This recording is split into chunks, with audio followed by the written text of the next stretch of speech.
नारद ने जैसे ही देखा और नारद एकदम से उठ के खड़े हो गए।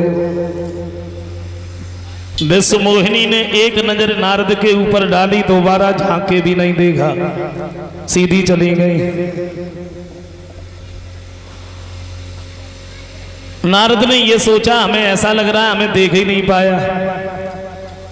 नारद तत्काल ही उठे, सामने वाले मंच पे फिर बैठ के भाग के, उन्होंने फिर नहीं देखा, वे फिर सीधी चली गई। अच्छा, नारद फिर उठे, फिर सामने वाले मंच पे, और तो बड़े परेशान। थोड़ी देर के बाद में राजा का वेश रखे वहां विष्णु भगवान ही आ गए, और जैसे ही विश्व मोहिनी ने भगवान को देखा, बस उन्हीं के गर्दन में जयमाला डाल दी। अरे भैया, नारद ने जब जयमाला पड़ी देखी, नारद एकदम से उठ के खड़े हो गए और जवाब दिया, नादान लड़की।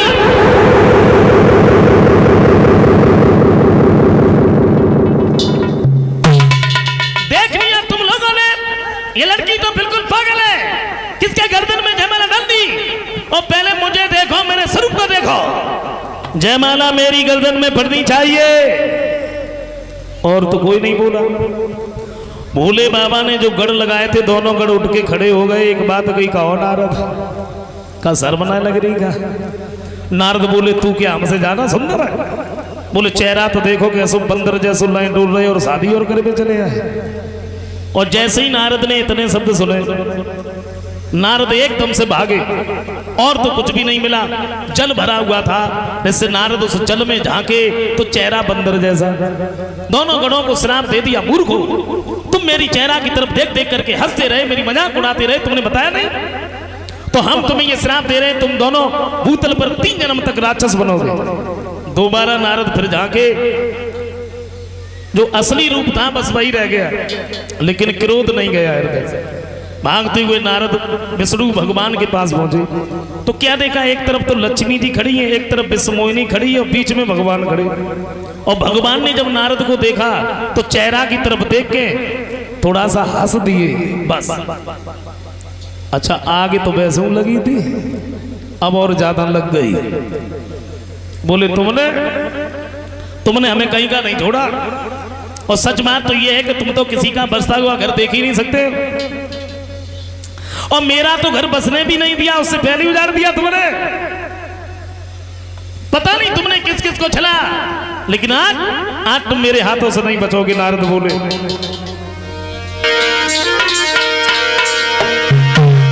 तो कई अरसी झुझलाई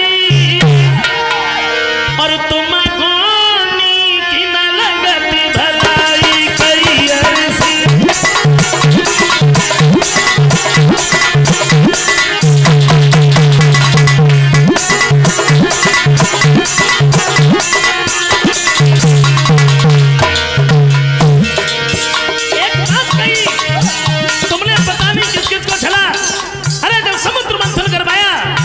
जिसमें से अमृत निकला वो तुमने देवताओं को पिला दिया, शराब निकली वो तुमने राक्षसों को पिला दी, जहर निकला भोले बाबा को बुला लिया, कौतल मरे, और लक्ष्मी जी निकली किसी को भी नहीं पूछा, अपने पास रख ली। और आज तो तुमने हमें भी झल लिया, लेकिन आज मेरे हाथों से नहीं बचोगे। बोले,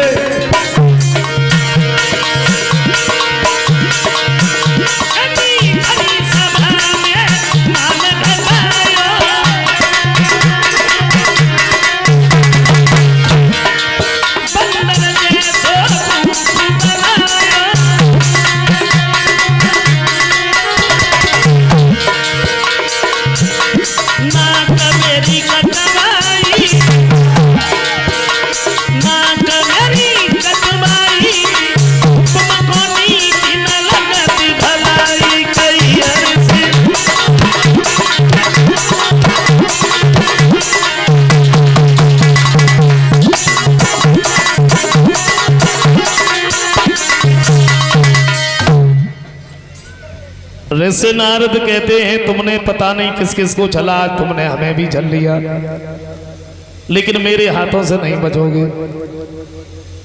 इस विश्व मोहिनी के पीछे मेरा खाना पीना भी छूट गया, तुमने इस विश्व मोहिनी से हमें मिलने नहीं दिया, तो ये मेरा श्राप है।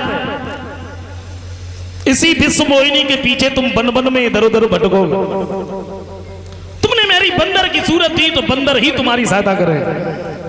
राजा बन करके तुमने हमें छला तो भूतल पर तुम्हें राजा ही बनना पड़ेगा। अच्छा, ऋषि नारद ने श्राप दिया, भगवान ने क्या किया? भगवान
भगवान ने जैसे ही अपनी माया दूर हटाई है तो नारद ने क्या देखा? ना ही उस जगह पर लक्ष्मी जी है, ना ही विश्व मोहिनी है, अकेले भगवान खड़े हैं।